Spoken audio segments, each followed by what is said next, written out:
Screen share थी भाई, ठीक है स्क्रीन शेयर बाबा।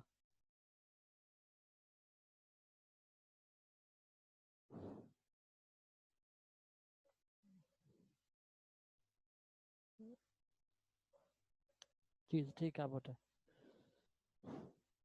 ठीक है ना बेटा। नहीं आज चल कल जो लेक्चर जो हो रहा है जियो पैटर्न्स जियो पिक्चर्स चिकन बल्क में किस तरीके से हम अपलोड करेंगे, ठीक है ना। स्क्वाड के अंदर आपके अगर यूजर्स के अकाउंट बने हुए हैं तो यूजर्स के अकाउंट्स में आपने एक साथ सारी पिक्चर्स उनमें अकाउंट में ऐड करनी है। तो वो किस तरीके से वन बाय वन, तो आप पैटर्न का अकाउंट खोलेंगे, पैटर्न्स को आप सर्च करेंगे। जैसे पैटर्न को मैंने सर्च किया तो उसके प्रोफाइल्स में यही जाकर हम उसकी वीडियो का ऐड करेंगे वन बाय वन।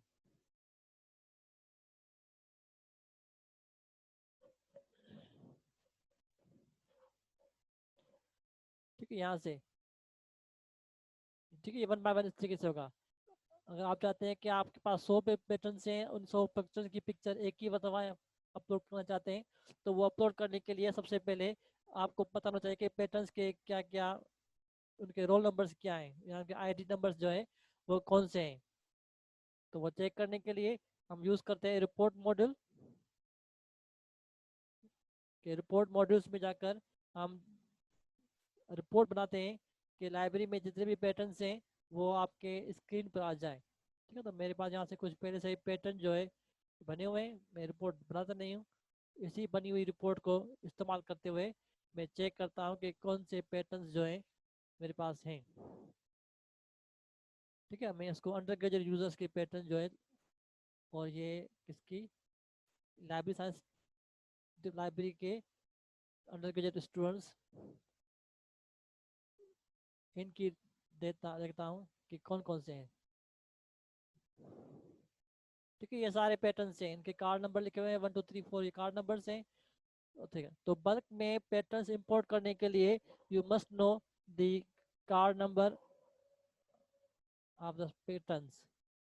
ठीक है, मैं ये स्टूडेंट्स हैं, ये स्टूडेंट्स जी। ठीक है, मैं मेरा ज़्यादा तस्वीरें नहीं है, मैं सिर्फ ये 7 तस्वीरें जो है पिक्चर्स पैटर्न्स जो है इनके रोल नंबर्स मैं नोट करता हूँ।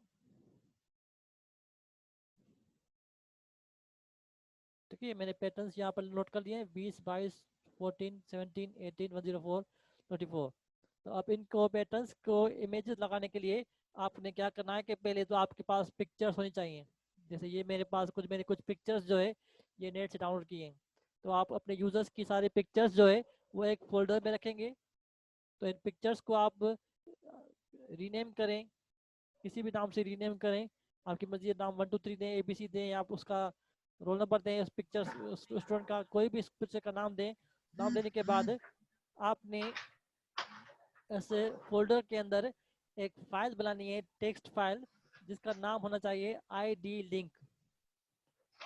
ठीक है, तो एक आप टेक्स्ट फाइल बनाएंगे, उस टेक्स्ट फाइल का नाम आप रखेंगे IDLINK, ID link .txt, ये आपकी टेक्स्ट फाइल होगी। ठीक है, तो इस टेक्स्ट फाइल में आप एक अपने रोल नंबर्स लिखेंगे स्टूडेंट्स के, और पिक्चर्स का नाम लिखेंगे। जैसे स्टूडेंट का रोल नंबर जो था, जो मैंने यहाँ पर नोट वर्ड में कॉपी किया, 20 22 14 17, ये 20। ठीक है, इसको पिक्चर नंबर ये असाइन हो जाए, और ये रोल नंबर 22, इसको ये पिक्चर, ये roll number 14, roll number 17, card number 14 17 18 104। ठीक है 18। सपोज ये 5 पिक्चर्स में अभी लगाता हूँ एक ही वक्त में कि यूजर्स को अकाउंट में ये रोल नंबर कार्ड नंबर 20 को पिक्चर नंबर 5 असाइन आ जाए, ये पिक्चर नंबर 5, नंबर 22 को पिक्चर नंबर 7 आ जाए, नंबर 14 को 8 नंबर। ये एक मैंने टेक्स्ट फाइल बनाई, और इस टेक्स्ट फाइल का नाम आप रखेंगे ID लिंक। रखने के बाद आप इसको सेव कर देंगे इसी फोल्डर में, ठीक है ना। इस तरीके से सारी स्टूडेंट्स की पिक्चर्स एक फोल्डर में आपने रखनी है। रखने के बाद आपने एक टेक्स्ट फाइल बनानी है। उस टेक्स्ट फाइल में आपने यूजर्स के कार्ड नंबर, कामा के बाद फिर डबल क्वेश्चन मार्क के अंदर उस पिक्चर का नाम, कार्ड नंबर, कामा, डबल क्वेश्चन मार्क में पिक्चर का नाम, इस तरीके से आपने एक लिस्ट बनानी है जितने भी आप चाहते हैं स्टूडेंट्स वगैरह, ठीक है। अभी मैं फिलहाल 5 को बना रहा हूँ ताकि जल्दी होता है। तो बनाने के बाद आपने इस सब फोल्डर्स को करना है कंप्रेस, इसकी जिप फाइल बनानी है। तो जिप फाइल बनाने के लिए आप क्या करते हैं कि इस फोल्डर को आप पूरा कॉपी करते हैं, सिलेक्ट करते हैं, इसे कंट्रोल ए करें, सिलेक्ट हो गया। सिलेक्ट करने के बाद आप राइट क्लिक करके add to archives, add to archives पर क्लिक करेंगे तो ये पूछेगा कि आपने आर्काइव्स बनानी है किस फॉर्मेट में। तो ये मैं आर्काइव बना रहा हूँ इस जिप फॉर्मेट में, क्योंकि मेरे पास RAR भी है, RAR4 भी है, ये 3 सॉफ्टवेयर हैं।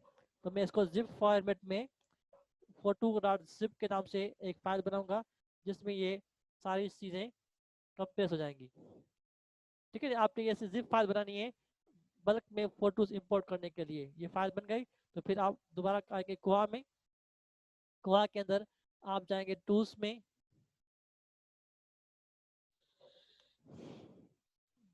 टूल्स के अंदर एक ऑप्शन होता है अपलोड पैटर्न इमेजेस। इस ऑप्शन के तहत आप एक साथ सब पिक्चर्स ऐड कर सकते हैं, ठीक है। Your picture should be PNG, GIF या JPG। आपने जिप फाइल बनाई हुई है, उस जिप फाइल को आप यहाँ से करेंगे सिलेक्ट, सिंपल कि यहाँ से आपने फाइल सेलेक्ट की। ये फाइल जो थी मेरी इस फोटोज़ के फोल्डर में, ये वाली फाइल जो मैंने जिप फाइल बनाई थी, ये जिप फाइल मैंने यहाँ से सिलेक्ट किया, फोटो जिप फाइल, और सिंपली इसको अपलोड कर देंगे। जब अपलोड कर देंगे तो जितनी भी पिक्चर्स होंगी, ये पिक्चर्स जो है इमेजेस अपलोड सक्सेसफुली, ठीक है। एक डायरेक्टरी थी जो उसने इसको क्लिक किया, पिक्चर 5 जो है रोल नंबर 20 को सक्सेसफुल हो गई, ये सारी डिटेल्स के अंदर आ गई, ठीक है। तो अब आप जब सर्च करेंगे ना पैटर्न्स को, जैसे मैं पैटर्न नंबर 18 सर्च करता हूँ, पैटर्न का कार्ड नंबर दिया, इसको मैंने सर्च किया,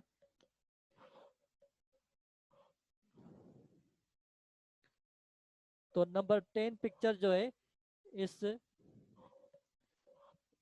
पैटर्न्स को, जिसका रोल नंबर 18 था, ये पिक्चर ऑटोमेटिकली इस पर आ जाएगी। ये पिक्चर नंबर 10 थी, तो मेरे फोल्डर में नंबर 10 जो थी ये पिक्चर, ये इस यूजर्स के अकाउंट में आ गई, ठीक है। तो बल्क में इंपोर्ट करने के लिए आपने सिर्फ यूजर्स के पिक्चर्स जो है एक फोल्डर में रखनी है, और उन पिक्चर्स उसी फोल्डर में आपने एक टेक्स्ट फाइल बनानी है जिसका नाम ID लिंक होना चाहिए।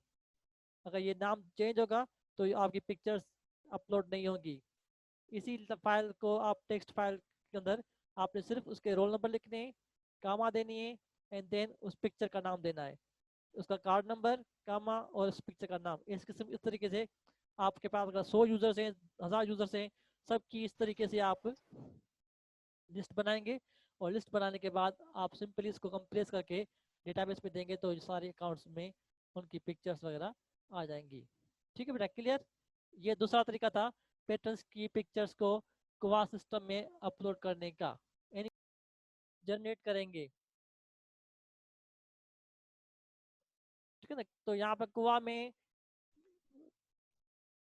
स्पाइन लेबल्स या किताबों के बुक लेबल्स जनरेट करने के लिए you must know the bar codes of your titles, कि आपकी किताबों के बार कोड्स जो है आपको मालूम होने चाहिए, मतलब एक्सेस नंबर आपको मालूम होने चाहिए जिसकी आपने बार कोड्स बनाने हैं, ठीक है। तो मैंने अपने स्क्वायर सिस्टम में से ये किताबों की एक लिस्ट निकाली है जिसमें किताबों के ये वाले बार कोड्स हैं, ठीक है। ये बार कोड्स जो है किताबों के, जैसे 2603, ये मैंने यहाँ से कॉपी किया, और 2603 अगर मैं यहाँ पर इसका एक्सेशन नंबर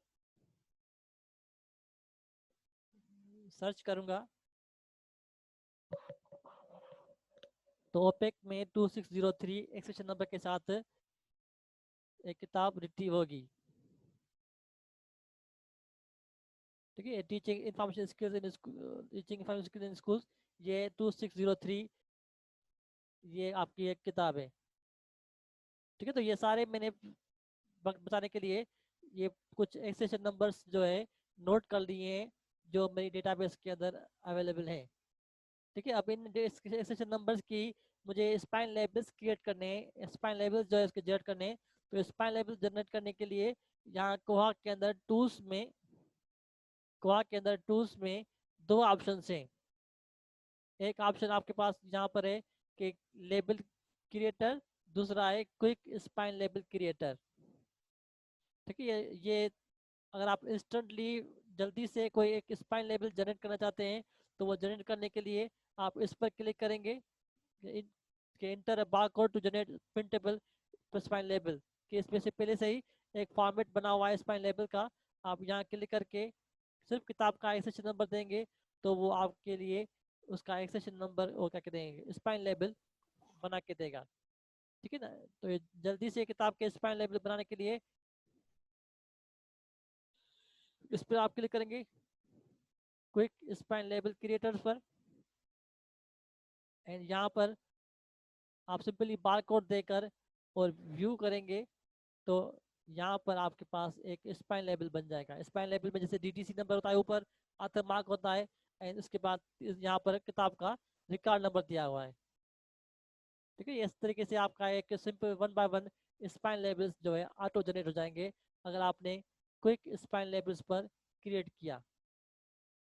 ठीक है, उसके बाद दूसरा इसके अंदर ऑप्शन है टूल्स में लेबल क्रिएटर। इस लेबल क्रिएटर्स में आप अपनी मर्जी से स्पाइन लेबल्स के फॉर्मेट, किताबों के डिफरेंट लेबल्स के फॉर्मेट्स जनरेट कर सकते हैं। Create printable labels and barcodes from cataloguing data, कि आप चाहते हैं कि अपने किताबों के साथ बारकोड्स भी प्रिंट करें, बारकोडिंग के लेबल्स प्रिंट कर सके, तो वो आप यहाँ पर क्लिक करेंगे लेबल क्रिएटर पर। जब इस लेबल क्रिएटर पर क्लिक करेंगे तो आपके पास यहाँ पर दो ऑप्शन हैं, एक न्यू का, दूसरा मैनेज का। ठीक है, तो न्यू के अंदर आप जब क्लिक करेंगे तो इसमें आपके पास ये 4 स्टेप्स हैं कि लेबल बनाने के लिए सबसे पहले आपने प्रिंटर का, आप नीचे से स्टार्ट करेंगे, पहले प्रिंटर का प्रोफाइल बनाएंगे कि आपके पास कौन सा प्रिंटर है। उसके बाद आप लेबल का टेम्पलेट बनाएंगे, मतलब कि आप लेबल बना रहे हैं उसकी आपके पास वो क्या कहते हैं पेपर की साइज कौन सी है, कि आप A4 साइज पर पेपर बना रहे हैं, लीगल पर बना रहे हैं, या आप इनवॉल्व साइज पर बना रहे हैं। आपके लेबल की वो टेम्पलेट क्या है, पेपर पेज की साइज क्या है, वो आप इस लेबल टेम्पलेट्स में डिस्क्राइब करेंगे। उसके बाद लेआउट, लेआउट मतलब है कि आपने लेबल में कौन कौन सी इंफॉर्मेशन डिस्प्ले करवानी है। जैसे स्पाइन लेबल होता है, स्पाइन लेबल में हम डीडीसी नंबर यूज कराते हैं, ऑथर मार्क यूज करते हैं, देन हम ईयर ऑफ पब्लिकेशन भी यूज करते हैं, और उसका एक्सेशन नंबर भी आता है। ठीक है, तो वो डिपेंड करता है लाइब्रेरी की पॉलिसी पर कि लाइब्रेरी अपने स्पाइन लेबल्स पर किस टाइप की डेटा जो है वो डिस्प्ले करवानी चाहती है। ठीक है, तो आप ये वो चीज़ें यहाँ पर लेआउट में डिस्क्राइब करेंगी। और आखिर में लेबल पेज, लेबल पेज में आपने जिस जिस किताब का स्पाइन लेबल या कोई लेबल प्रिंट करना है वो आप अपने इस पेज में इस बारकोड्स मेंशन करेंगे। ठीक है, तो स्पाइन लेबल बनाने के लिए आपने नीचे से स्टार्ट करना है, पहले प्रिंटर का प्रोफाइल बनाएंगे, फिर लेबल की टेम्पलेट बनाएंगे, फिर लेआउट डिजाइन करेंगे, फिर आखिर में आप उसकी बेच जो है मतलब वो नंबर देंगे। तो सबसे पहले स्टार्ट करते हैं हम प्रिंटर प्रोफाइल। अब प्रिंटर प्रोफाइल पे जब आप क्लिक करेंगे तो यहाँ पर आपसे कुछ इन्फॉर्मेशन पूछेगा कि आपके प्रिंटर का नाम क्या है। जैसे प्रिंटर के सारे नाम होते हैं बेटा, तो आप प्रिंटर के इस तरीके से आप अपना नाम देंगे प्रिंटर का। ठीक है, जैसे पेपर का पिन, आपका पेपर प्रिंटर जो है उसके अंदर जो आप यूज करते हैं ड्रे वगैरह, तो आप लिखेंगे कि ड्रे 1, ड्रे 2, मुख्तलिफ ये ऑप्शन होते हैं प्रिंटर्स में पेपर पिक करने के लिए। ठीक है, उसके बाद यहाँ पर टेम्पलेट का नाम लिखा हुआ है, प्रोफाइल अनसाइन, ये प्रोफाइल आपने असाइन नहीं किया। देन यूनिट्स, यूनिट्स मतलब है कि जो आप मेजरमेंट करेंगे उस पेजेस की वगैरह की, वो मेजरमेंट आपकी पोस्ट स्क्रिप्ट पॉइंट में होगी, या यूएस इंचेस में होगी, सेंटीमीटर्स में, मिलीमीटर्स में, किस में। जैसे आप चाहते हैं इंचेस में आप उनको मेयर करें तो आप मैंने यहाँ से यूएस इंचेस जो है ये यूनिट दिया। जब इंचेस दिया तो यहाँ पर ऑटोमेटिकली आ गए इंचेस आ गए। पहले यहाँ लिखे हुए थे पीटी लिखे हुए थे, यहाँ पे पीटी लिखा हुआ था, मतलब पोस्ट स्क्रिप्ट पॉइंट्स में।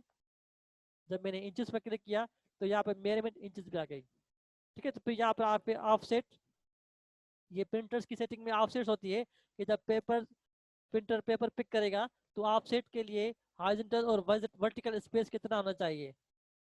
तो ये मैंने ऑफसेट के लिए हॉरिजॉन्टल और वर्टिकल पेपर बोला। तो ये प्रिंटर्स की सेटिंग के लिए, पेपर की सेटिंग के लिए ये उसकी स्पेसेस की इंचेस के बारे में है। और एक क्रीप के बारे में, स्पेस क्रीप मतलब है जब हम कोई चीज़ बाइंडिंग करते हैं ना, वो बाइंडिंग का स्पेस जो है छोड़ना पड़ता है। तो वो बाइंडिंग के स्पेस के लिए भी आप यहाँ से, जैसे मैंने कहा 0.2 इंचेस हॉरिजॉन्टल और 0.2 इंचेस वर्टिकल, जैसे कोई स्प्रिल बाइंडिंग करता है तो उन चीज़ों को प्रिंट करने के लिए, तो ये आपने क्रीप और ऑफसेट की स्पेसेस वगैरह ये छोड़ दिए। करने के बाद आप इस प्रिंटर्स के प्रोफाइल्स को इस पर सेव कर दें। सबसे पहले आपने ये प्रिंटर का प्रोफाइल बनाना पड़ता है स्टेप 1 लेबल बनाने के लिए। जैसे ठीक है ना, इसमें पहले से ही 1 2 ये 3 आगे स्पेस वगैरह आगे। ठीक है, इसके बाद दोबारा आप न्यू पे जाएंगे। उसके बाद आपने लेबल बनानी है टेम्पलेट्स की। मतलब आपने यहाँ पर प्रिंटर्स के लिए लेबल के लिए वो आपने एक टेम्पलेट डिजाइन करनी है कि आपने लेबल किस साइज के पेपर पर प्रिंट करना है, कि आपका पेपर कौन सा है, उसका कोड नंबर आप क्या देंगे, आप यहाँ पर दे दें। ठीक है, जैसे सपोज मैं आपका एक स्पाइन लेबल बना रहा हूँ A4 साइज पर, तो यहाँ पर इसका मैं नाम दे देता हूँ कि मैंने कहा डिफॉल्ट स्पाइन लेबल A4। ठीक है, मैंने कोड का नाम दे दिया। उसकी डिस्क्रिप्शन में लिख ली कि print labels on A4 paper. ठीक, अब उसकी प्रिंटिंग की यहाँ पर हमें करनी है मेजरमेंट, कि जब प्रिंटिंग हो पेपर पर, वो प्रिंटिंग जो है उसकी पेज की हाइट कितनी है। अब A4 साइज की पेपर जो की इसकी हाइट जो होती है वो होती है 11 होंदिया 11 इंच होंदिया, नहीं विड्थ जेका होंदिया 8 इंच होंदिया। और जब लेबल बनेगा तो वो लेबल आपका स्पाइन लेबल जो है मेरे ख्याल में 1.5 इंचेस का होता है, ऐसे इसकी विड्थ होती है।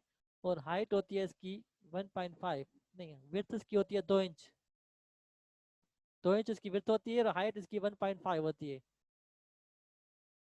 ठीक है, तो ये मैंने इसकी इसकी लेबल की सेटिंग करनी है कि अब आपके प्रिंटर्स जो लेबल्स बनेंगे वो लेबल्स पेपर की साइज कितनी होगी और उस पेपर पर जो लेबल्स की साइज होगी वो कितनी होगी। देन उस पर जो प्रिंटिंग होगी उस पर टॉप पर मार्जिन कितना है, ये मैंने किया 0.2%, 0.2 इंच। लेफ्ट मार्जिन कितना है, ये मार्जिन छोड़ने के लिए मैं चारों तरफ से 0.2 इंचेस जो है ये छोड़ता हूँ। फिर अगर जाते हैं कि आपके लेबल्स जो है एक पेज पर 25-26 लेबल चाहते हैं प्रिंट करना, तो कितने कॉलम्स आए। तो अगर आप 3 कॉलम करेंगे तो 3 कॉलम्स में आपके लेबल्स जो है प्रिंट होंगे। ठीक है, नंबर ऑफ रोज ये 6 कॉलम का तो 18 प्रिंट हो जाएंगे एक पेज पर। ठीक है, गैप बिटवीन कॉलम, कॉलम के बीच में गैप कितना चाहिए, मैंने 0.23 कर दिया। गैप बिटवीन रोज कितना आना चाहिए, मैंने 0.3 कर दिया। ठीक है, और प्रिंटर का प्रोफाइल जो मैंने बनाया था वो मैंने प्रिंटर का प्रोफाइल यहाँ से सेलेक्ट किया कि इस प्रिंटर पर इस सेटिंग के हिसाब से आपकी लेबल की टेम्पलेट्स जो है डिज़ाइन करनी है। आपने ये सारी सेटिंग आपने डिफाइन करनी है ताकि प्रिंटिंग से पहले आपका जो सारी चीज़ें सही तरीके से आ जाएं। तो इसको आपने सेव कर देना है। ठीक है, ये आपने लेबल प्रिंटर का प्रोफाइल बना लिया। इसके बाद आपने लेबल की टेम्पलेट बना ली। लेबल की टेम्पलेट बनाने के बाद तीसरा ऑप्शन आपने करना है उसकी लेआउट बनानी है, कि लेआउट में आपने वो इंफॉर्मेशन पुट करनी है अपने लेबल के अंदर। ठीक है, अब यहाँ पर आ गया आपकी लेबल। अब लेआउट का नाम आप दे दें कुछ भी, मैंने दे दिया इसका SP लेबल। ठीक है, ये मैंने इसका नाम दे दिया SP लेबल। अब if you want to add bar codes, आप चाहते हैं कि लेबल्स में बार कोड भी आए, तो यहाँ पर आप ये बार कोड के कुछ स्टैंडर्ड्स हैं। पहले से ही उन्होंने कुछ स्टैंडर्ड्स इस पे ऐड किए हुए हैं। आप मुख्तलिफ चीज़ों पर देखते हैं बारकोड, कहीं पर किसी बारकोड में लाइनें पतली होती हैं, किसी बारकोड्स में लाइनें मोटी होती हैं, किसी लाइनें जो आप मिक्स होती हैं, कहीं पर भी लाइनें जो गैप के साथ आती हैं। तो ये डिफरेंट किस्म के स्टैंडर्ड्स हैं, जिस स्टैंडर्ड्स में आप चाहते हैं बनाना तो आप सेलेक्ट करें। बाय डिफॉल्ट जो होता है कोड 39 ये होता है बारकोड्स का। ठीक है, फिर आपको बारकोड्स बनाने हैं, सिर्फ इसमें एक सेशन नंबर डालना है।